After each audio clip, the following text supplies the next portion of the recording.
എല്ലാവർക്കും നമ്മുടെ ചാനലിലേക്ക് സ്വാഗതം. ഇന്ന് നമ്മൾ നല്ല നാടൻ വിഭവമാണ് തയ്യാറാക്കുന്നത്. നമ്മൾ സദ്യയിലൊക്കെ കഴിക്കുന്ന എരിശ്ശേരി. അപ്പോൾ നിങ്ങൾക്ക് ഇഷ്ടമായിട്ടുണ്ടെങ്കിൽ എന്തായാലും ഒന്ന് ട്രൈ ചെയ്യാൻ മറക്കരുത്. കൂടാതെ നിങ്ങളുടെ ഫ്രണ്ട്സിനും ഫാമിലിക്കും ഈ റെസിപ്പി ഒന്ന് ഷെയർ ചെയ്യാൻ മറക്കല്ലേ. ആരെങ്കിലും നമ്മുടെ ചാനലിലേക്ക് ആദ്യമായിട്ട് വന്നിട്ടുണ്ടെങ്കിൽ ഒന്ന് ചാനൽ സബ്സ്ക്രൈബ് ചെയ്യാൻ മറക്കല്ലേ. അപ്പോൾ നമുക്ക് എരിശ്ശേരി റെഡിയാക്കാൻ വേണ്ടിയിട്ട് ഞാനിവിടെ കുക്കറിലേക്ക് 1 കപ്പ് വൻപയർ നന്നായിട്ട് കഴുകി ഈ കുക്കറിലേക്ക് ഇട്ട് കൊടുത്തിട്ടുണ്ട്. നിങ്ങൾക്ക് വേണമെന്നുണ്ടെങ്കിൽ ഒരു 3 മണിക്കൂർ കുതിർത്തതിന് ശേഷം വേണമെങ്കിൽ വൻപയർ ഉപയോഗിക്കാം.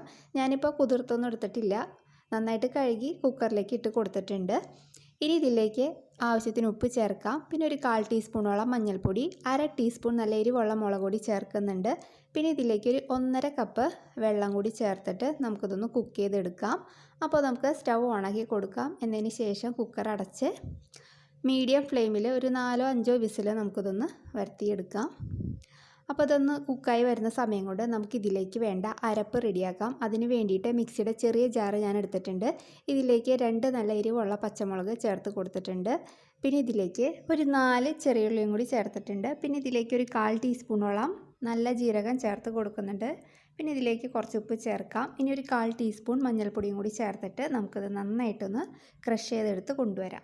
അപ്പോൾ അതാ ഞാനിവിടെ ക്രഷ് ചെയ്തെടുത്തിട്ടുണ്ട്. ഇനി ഇതിലേക്ക് 1 കപ്പ് ചിരകിയ നാളികേരം ഞാൻ ചേർത്തിട്ടുണ്ട്.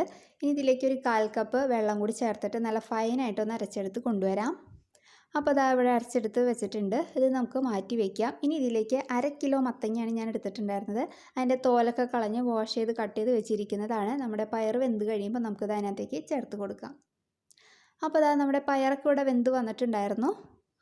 ഇനി ഇതിലേക്ക് നമ്മൾ എടുത്തു വെച്ചിരിക്കുന്ന മത്തങ്ങ കഷ്ണങ്ങൾ ചേർത്ത് കൊടുക്കാം.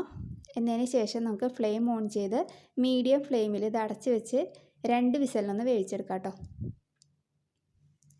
അപ്പോൾ അതവിടെ 2 വിസിലൊക്കെ വന്നതിന് ശേഷം ഞാൻ കുക്കർ ഓപ്പൺ ചെയ്ത് നോക്കുമ്പോൾ അത് നന്നായിട്ട് വെന്ത് കിട്ടിയിട്ടുണ്ട്. ഇനി ഇതിലേക്ക് നമ്മൾ അരച്ച് വെച്ചിരിക്കുന്ന തേങ്ങാക്കൂട്ട് ചേർത്ത് കൊടുക്കാം. എന്നതിന് ശേഷം നമുക്കത് ലോ ഫ്ലെയിമിൽ ഇട്ടിട്ട് ഒരു 5 മിനിറ്റ് നന്നായിട്ടൊന്ന് ഇളക്കിയിട്ട് കൊടുക്കാം. അപ്പോൾ ഇത് തിളയ്ക്കേണ്ട ആവശ്യമില്ല, ഒരു 5 മിനിറ്റ് നന്നായിട്ടൊന്ന് ഇളക്കിയിട്ട് കൊടുത്താൽ മതി. ആ തേങ്ങയുടെ പച്ചമണമൊക്കെ ഒന്ന് മാറിക്കിട്ടണം കേട്ടോ, അതിന് വേണ്ടിയിട്ടാണ്.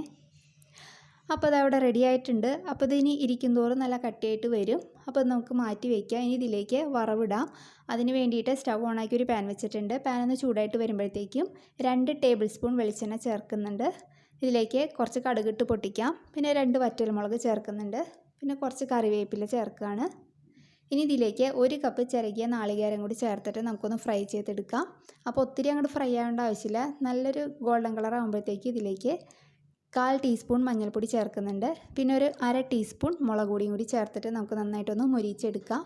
എന്നതിന് ശേഷം നമ്മൾ ഇത് എരിശ്ശേരിയിലേക്ക് ഒഴിച്ച് കൊടുക്കുകയാണ്. ഇനി നമുക്ക് നന്നായിട്ടൊന്ന് ഇളക്കിയിട്ട് കൊടുക്കാം. അപ്പോൾ ഇത് നമുക്ക് കുറച്ച് നേരം ഒന്ന് മാറ്റി വയ്ക്കാം. എന്നതിന് ശേഷം നോക്കാം കേട്ടോ. അപ്പോൾ അതാ നമ്മുടെ അടിപൊളി എരിശ്ശേരി ഇവിടെ റെഡി ആയിട്ടുണ്ട്. ഞാൻ വേറൊരു പാത്രത്തിലേക്ക് മാറ്റിയിട്ടുണ്ട്. അപ്പോൾ ഇത്രയേ ഉള്ളൂ നമ്മുടെ സിമ്പിൾ എരിശ്ശേരി. അപ്പോൾ നിങ്ങൾക്ക് ഇഷ്ടമായിട്ടുണ്ടെങ്കിൽ ട്രൈ ചെയ്യുക. നല്ലൊരു വീഡിയോ ആയിട്ട് അടുത്ത ദിവസം കാണാം. താങ്ക്